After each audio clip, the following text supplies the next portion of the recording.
வணக்கம். ஸ்ரீ கற்பக விநாயகர் நல்லாசியுடன் அனைவரும் நலமுடன் இருக்க இறைவனை வணங்குகிறேன். குடும்பத்திற்காகவே உழைத்துக் கொண்டும் பாசமும் தைரியமும் கொண்ட நமது ரிஷபராசி நண்பர்களே, தற்போது சனிப்பெயர்ச்சி திருக்கணித பஞ்சாங்கப்படி 29/3/2025 முதல் 23/2/2028 வரை கும்பராசியில் இருந்து மீன ராசிக்கு சனி பெயர்ச்சி அடைந்திருக்கிறார். நமது ரிஷப ராசியில் இருந்து 11ஆம் இடமான சனி லாபஸ்தானத்தில் அமர்ந்துள்ளார். எனவே வீட்டில் வீண் விரயங்கள் ஏற்படுத்தும். உதாரணத்துக்கு மிக்சி நல்லாவே ஓடிட்டு இருக்கும், ஆனால் திடீர்னு ஏதோ ஒரு ப்ராப்ளம் ஆகி நின்றுடும். அதே மாதிரி வண்டியும் நல்லா ஓட்டிக்கிட்டே இருக்கும், ஆனால் போயிட்டு இருக்கும்போது திடீர்னு ஆயில் இல்லாமல் ஜாம் ஆகிடும். இந்த மாதிரி நல்லா இருக்கிற ஒரு விஷயமே திடீர்னு ஏதோ ஒரு ரிப்பேரு உடஞ்சி போக்குறது, இந்த மாதிரி ஏதோ ஒன்று வீண் விரயமாக ஆகிட்டு இருக்கும். தொழில் செய்கிறவங்க இருக்காங்க இல்லைங்க, அவங்களுக்கு தேவையில்லாமல் வீண் பழி வந்துடும். அதே மாதிரி உற்றார் உறவினர்கிட்ட பகைமையும் வரும். அதனால் பேசுகிறதுல கவனமாக பேசுங்க. பெரியவங்க சொல்லி நம்ம கேள்விப்பட்டிருப்போம், பகலில் பார்த்து பேசு, இரவில் அது கூட பேசாத அப்படின்னு சொல்லுவாங்க. அந்த ஒரு பழமொழியை நம்ம எடுத்துக்கிட்டு கொஞ்சம் ஜாக்கிரதையாக நடந்துக்கிறது நம்மளுக்கு நல்லது. வியாபாரம் செய்கிறவங்க கடன் அதிகமாக கொடுக்காதீங்க.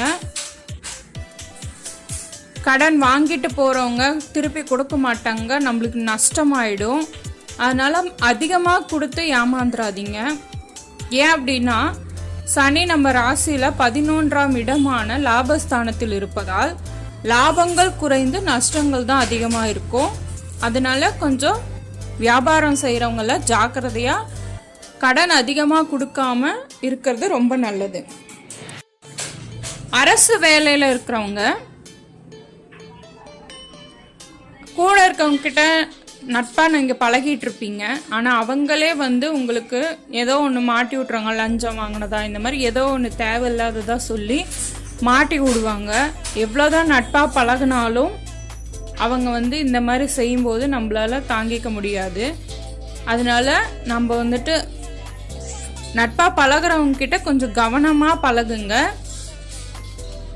அவங்க பண்ணுற ஒரு சின்ன சின்ன செயல்னால நம்மளுக்கு தொழிலே போகிற அளவுக்கு இருக்கும். அதனால கொஞ்சம் பார்த்து கவனமாக அவங்க கிட்ட பேசுகிறதா இருந்தாலும் சரி, எதாக இருந்தாலும் சரி, கவனமாக இருங்க.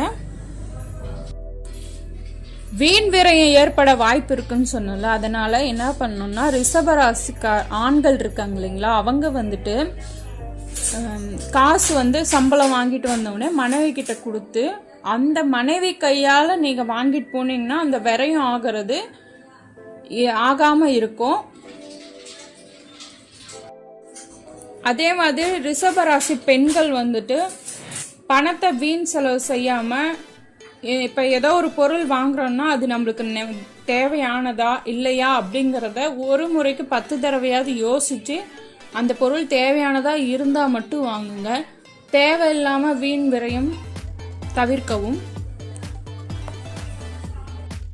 ரொம்ப ரொம்ப முக்கியமாக ரிஷபராசிக்காரங்க ஷேர் மார்க்கெட்டு, சீட்டு சேர்க்கறது இந்த மாதிரி சொல்லி பணத்தை அதிகமாக கொண்டு போய் கொட்டிடாதீங்க. இப்போ நஷ்டம் ஆயிடும். அதனால கொஞ்சம் ஜாக்கிரதையாக பண்ணுங்க. இதை விட நீங்கள் என்ன பண்ணணும்னா அந்த கொண்டு போய் அங்கே சீட்டு ஷேர் மார்க்கெட்டுக்கு கொடுக்கறத விட நம்ம என்ன பண்ணோம், அந்த காசையே வச்சு வீடு வாங்குறது, வீடு மனை வாங்குறது, இல்லையா குழந்தைங்களுக்கு படிப்பு செலவுக்கு, இல்லையா சேவிங்ஸ், ஏதோ ஒன்று இந்த மாதிரி சேர்த்து வைக்கலாம். அது உங்களுக்கு நஷ்டமாகாது. ஆனால் நீங்கள் இந்த மாதிரி ஷேர் மார்க்கெட்டு, சீட்டு சேர்க்கறது இந்த மாதிரிலாம் பண்ணிங்கன்னா கண்டிப்பாக நஷ்டம் ஏற்பட தான் வாய்ப்பு இருக்குது. நமது ரிஷபராசியிலிருந்து 2ஆம் இடமான வாக்குஸ்தானம் குடும்பஸ்தானத்தில் குரு மிதுனத்தில் கோச்சாரத்தில் அமர்ந்திருப்பதால் இந்த ஆண்டு குடும்பத்தில் சுப செலவுகள் ஏற்படுத்தும். மகிழ்ச்சியான செய்தியும் பார்த்துடலாமா? குழந்தை பேர் இல்லாதவங்களுக்கு, நமது ரிஷப ராசிக்காரங்கள குழந்தை பேரு இல்லாதவங்களுக்கு கண்டிப்பா இந்த வருஷம் குழந்தை உண்டாகும். வீண் விரயம் ஆகிறதுக்கு தவிர்ப்பதற்காக சில பரிகாரங்களும் இருக்கு. அது நீங்க செஞ்சுட்டு வந்தீங்கன்னா அந்த விரயம் ஆகாம தடுக்கும். அது என்னன்னா, சனி பெயர்ச்சினால் லாபஸ்தானம் லாபம் இல்லாததால் அதற்கு பரிகாரம் என்ன அப்படின்னா, சிவன் கோயில்ல இருக்கிற சன்னியாசிகளுக்கு நீல நிற வேட்டி துண்டு, வெற்றிலைப்பாக்கு, காணிக்கை, தயிர் சாதம், தண்ணீர் பாக்கெட் இதெல்லாம் எடுத்துட்டு போய் தானமா அவங்களுக்கு கொடுத்தோம்னா நம்ம விரயத்துல இருந்து லாபத்துக்கு முன்னேறலாம். நம்ம சனி பகவானே இதுக்கு துணையா இருப்பாரு.